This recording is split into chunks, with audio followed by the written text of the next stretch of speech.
anonymous senior White House official. Let's bring in our panel tonight. Stephen Kent from Young Voices and Democratic strategist Joel Payne. Gentlemen, thanks so much for joining us. Good to be with you. Pleasure. Let me start by talking about what the big thing. The president is upset, well, not only because of what the article and the book are saying about him, but what he's calling these anonymous sources. Let's listen to what Sarah Sanders had to say about that first, and then we'll talk about it on the other side. And I think I would certainly rather take the actual on-record account from people who are here, who have been working in this building, who have interacted with the president day in, day out, like General Mattis, like General Kelly, like myself, not disgruntled former employees that refuse to put their name on things when they come out to attack the president. I think that those are far more credible sources and certainly far more reliable voices within this administration, and that can accurately tell what's taken place in the building behind me. All right, to play devil's advocate right off the back, what is wrong with anonymous sources? The administration said, look, these folks need to come out and say who they are. Joel, I'll start with you.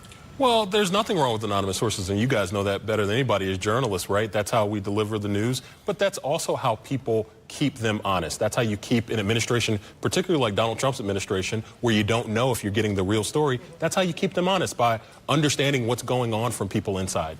There is a lot of people, though, out there, Stephen, who, you know, let's be honest, we're at a point where we have a lot of anonymous tales coming out of the White House, whether or not they're true or not. We had the Michael Wolff book, we had Omarosa's book. Bob Woodward's a bit of a different beast here, but regardless, there are people out there in purple America, middle America, who look at another anonymous source and think, well, there's the media again going after the president. Yeah, I think people work full-time jobs and they go home and they just see another person from the White House doing a tell-all book and spilling the beans on the president. And the last two have not exactly been the most airtight books. I trust Bob Woodward more than anybody in Washington media, but it is really unfortunate that that is going to be lumped into the general tone of all these previous kind of gossipy tell-alls by, you know, pretty flimsy books.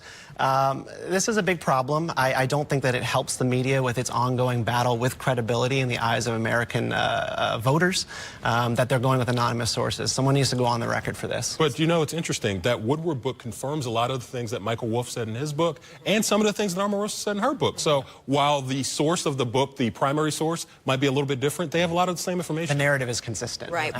In fact, Bob Woodward said today, these people are not anonymous to me.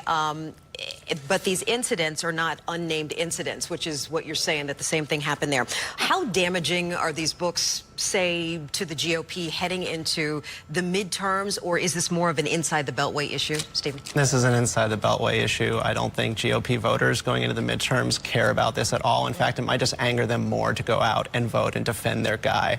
We're seeing sort of a huge exercise in tribalism every year since 2016, and it's only getting worse. All right, let's move on to, you have something there? Or? I was just going to say, you can't light a house on fire that's already on fire. There you go. Okay. The big story last week, though, we were talking every day about the Brett Kavanaugh confirmation hearings, and especially on Tuesday and Wednesday when it really got heated. There are people who say, you know, good for the senators for asking the questions they did. There are other people that are saying Kamala Harris, Cory Booker, they were just auditioning for 2020. Joel, did anything substantial come out of that meeting? Were any minds changed, or is it just an inevitable error that this man will be the next Supreme Court justice? It is probably inevitable that he will be the next Supreme Court justice, but I think what Democrats had to do, they had to do two things. One, they had to make sure that the general public understood the issues with Brett Kavanaugh, understood them very clearly, that not only are there issues with consistency about rulings about things like Roe, about executive power, but also about honesty under oath. There were some real things that were elevated there in those hearings. So that's one. Secondly, base politics. Making sure that the Democratic base understands that they're going to fight and that progressives have a spine, which is something Democrats have been frustrated with for years, and 2016 underscored that. I think point two by Joel is more true than the first one. This is about base politics and showing that they are fighting and doing everything that they can to stop an inevitable passage of this nominee.